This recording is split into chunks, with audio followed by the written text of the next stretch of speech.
बिस्मिल्लाहिर्रहमानिर्रहीम। अस्सलाम वालेकुम। इस वीडियो में हम एवोगैड्रोस नंबर और मोल कंसेप्ट की बात करेंगे। एवोगैड्रोस नंबर एक बहुत बड़ा नंबर है, एक क्वांटिटी है। बिल्कुल उसी तरह जिस तरह 1 डज़न एक क्वांटिटी है। 1 डज़न से मुराद 12 यूनिट्स यानी कि 12 चीज़ें। फॉर एग्जांपल 1 डज़न बनाना, इसका मतलब है 12 बनानाज। इसी तरह 1 डज़न एग्स, अगर आप किसी शॉपकीपर को कहते हैं कि 1 दर्जन अंडे दे दें तो वो आपको 12 अंडे दे देता है। इसी तरह आप अगर किसी फ्रूट वाले से 1 दर्जन ऑरेंजेस मांगते हैं तो वो आपको 12 ऑरेंजेस दे देता है, यानी वो समझ जाता है, उसको पता है, आपको भी पता है कि 1 दर्जन का मतलब है कि 12 यूनिट्स। इसी तरह एवोगैड्रोस नंबर भी एक इसी तरह का, यानी 12, जिस तरह 12 एक नंबर है, एवोगैड्रोस नंबर भी एक क्वांटिटी है। और वो क्या है? 6.02 मल्टीप्लाई 10⁻⁻23 नंबर ऑफ पार्टिकल्स। अब वो पार्टिकल्स एटम्स भी हो सकते हैं,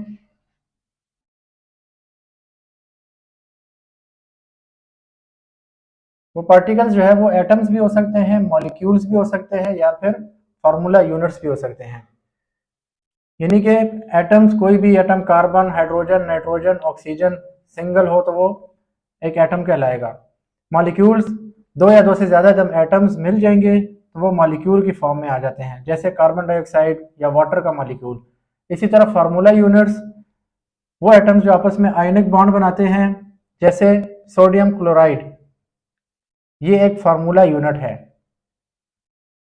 तो इस तरह की चीज़ों के पार्टिकल्स जो हैं इतनी तादाद में अगर हो तो वो एक एवोगैड्रो नंबर कहलाता है।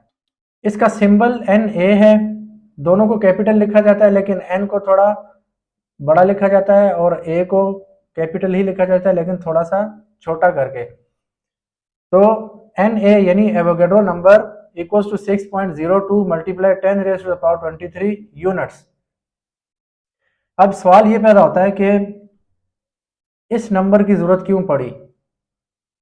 यानी कि अगर हम फ्रूट वगैरह या एग्स, हम अगर इसको दर्जन में ले सकते हैं, दर्जन में गिन सकते हैं, तो एटम्स को दर्जन में क्यों नहीं गिन सकते? उसके लिए ये यूनिट क्यों नहीं इस्तेमाल होते? ये क्वांटिटी उसके लिए क्यों नहीं इस्तेमाल होती? तो याद रखें, आपको पहले भी बताया था कि एटम बहुत बारीक चीज़ है।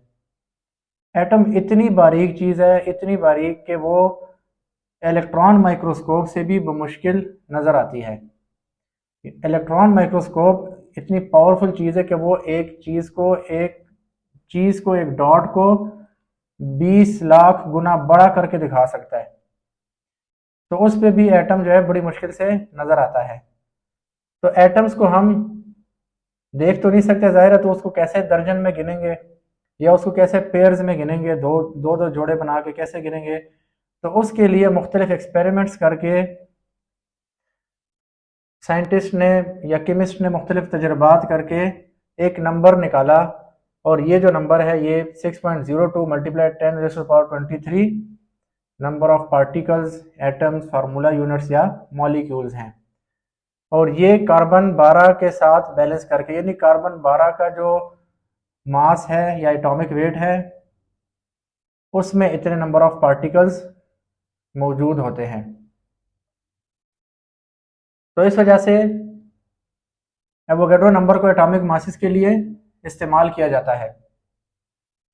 अब एवोगैड्रो नंबर बहुत बड़ा यूनिट है। 6.02 टाइम्स 10⁻⁻23 को अगर हम एक्सप्रेस करें तो ये इतना बड़ा नंबर बनता है। तो इसमें आप देखें, ये 100, लाख, मिलियंस, बिलियंस, ट्रिलियंस, क्वाड्रिलियंस, क्विंटिलियंस और फिर आखिर में सेक्सटिलियंस, यानी ये इतना बड़ा नंबर है। तो इससे आप अंदाज़ा लगाएं कि एटम कितनी बारीक चीज़ है कि इतनी बड़ी तादाद में हो के भी हमें नज़र नहीं आता। तो एवोगैड्रोस नंबर ऑफ पार्टिकल्स, इसको मोल भी कहा जाता है। जिस तरह 12 बनानास को 1 दर्जन कहा जाता है, या 12x को 1 दर्जन कहा जाता है। इसी तरह एवोगैड्रो नंबर को 1 मोल कहा जाता है, यानी 1 मोल का मतलब होता है एवोगैड्रो नंबर ऑफ पार्टिकल्स। तो ये 1 मोल जो है ये इतनी बड़ी क्वांटिटी बन जाती है कि आप जो है ना तसव्वुर नहीं कर सकते।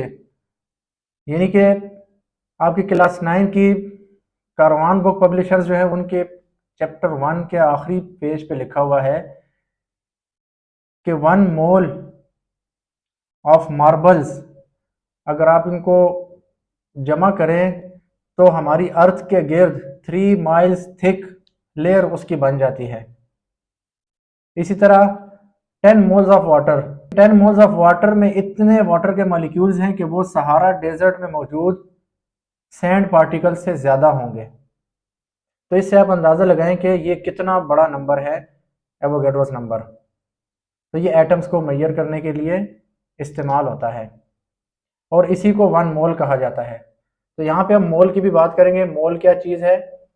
The amount of substance that contain 6.02 times 10⁻23 number of particles. और वो पार्टिकल्स क्या होंगे? वो एटम्स के हो सकते हैं, वो मॉलिक्यूल्स हो सकते हैं, या फिर वो किसी फार्मूला के फार्मूला यूनिट्स हो सकते हैं।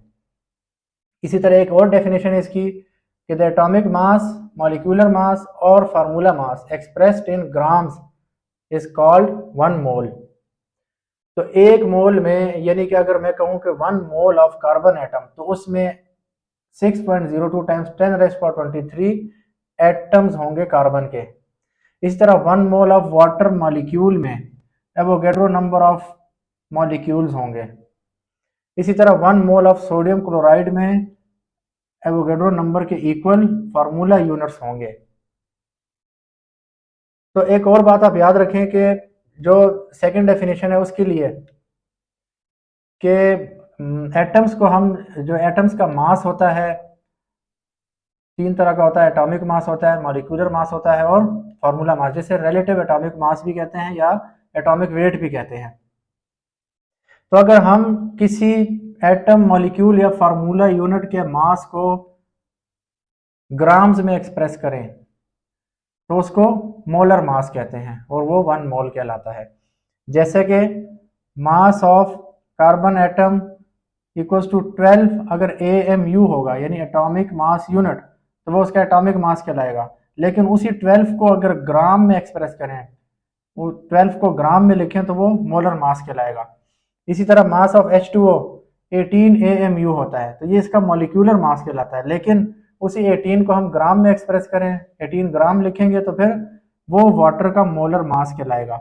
इसी तरह mass of sodium chloride 58.5 atomic mass unit, तो ये सोडियम क्लोराइड का एक फार्मूला यूनिट का मास है, जिसे फार्मूला मास कहते हैं। इसी 58.5 को अगर ग्राम्स में एक्सप्रेस करें, 58.5 ग्राम, तो ये NaCl का मोलर मास कहलाएगा। तो ये था आज का टॉपिक, एवोगैड्रोस नंबर और मोल के कॉन्सेप्ट के बारे में। उम्मीद है आपको समझ आ गया होगा। इस हवाले से अगर कोई कंफ्यूजन है तो आप नीचे कमेंट बॉक्स में ज़रूर मेंशन करें। वीडियो पसंद आई है तो इसको लाइक करें, चैनल को सब्सक्राइब करें और अपने दोस्तों के साथ शेयर करें।